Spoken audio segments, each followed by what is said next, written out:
Hello, my name is Keith. Welcome to this demo on workflow scheduling.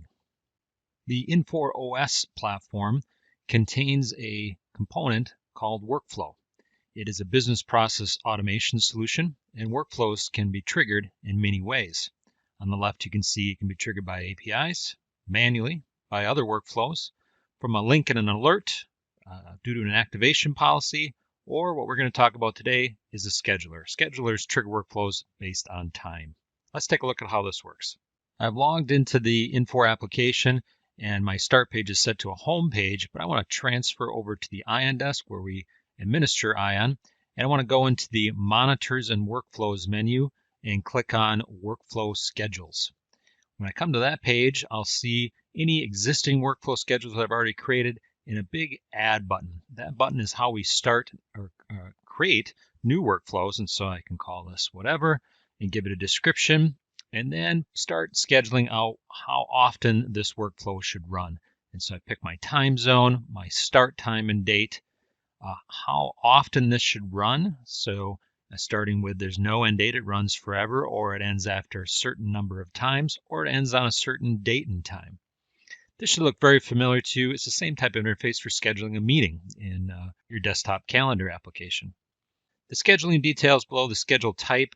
Changing this will change the parameters you have for how often it will run. By frequency, gives you the days of the week, the hours or minutes, and the time interval.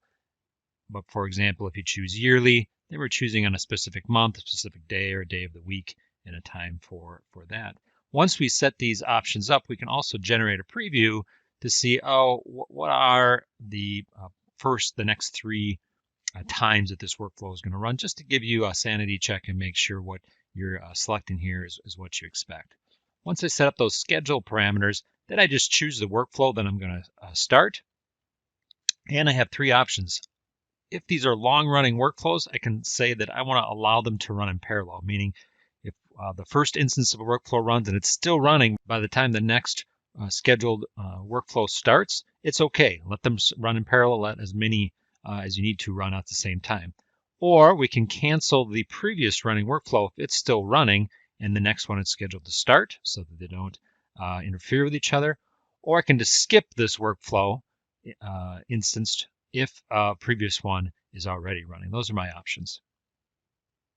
If the workflow requires any input, you can define that input here by clicking on the pencil icon and entering your parameters. As many parameters as the workflow requires will be listed here. After that, you click Save, you click Activate, and the workflow schedule is running. The ones that are running are labeled with the green active label. The other screen that you need to know about is the Active Workflow Schedules screen. Here you can see all the active workflow schedules that are running. In this case, I have two. This first one, called Automated Bank Interface, is running. It was started at this time, but it hasn't run yet. You can see I have no run counts here. The second one, Requisition Approval, is running. You can see when it started, the last time it ran, and it has successfully run before. It's run 7 times. It's tried to run 7 times, but it's actually run 6 of those. If I want to get more information, I can click on that particular schedule, and I can do a few things. I can pause that schedule so temporarily it stops running.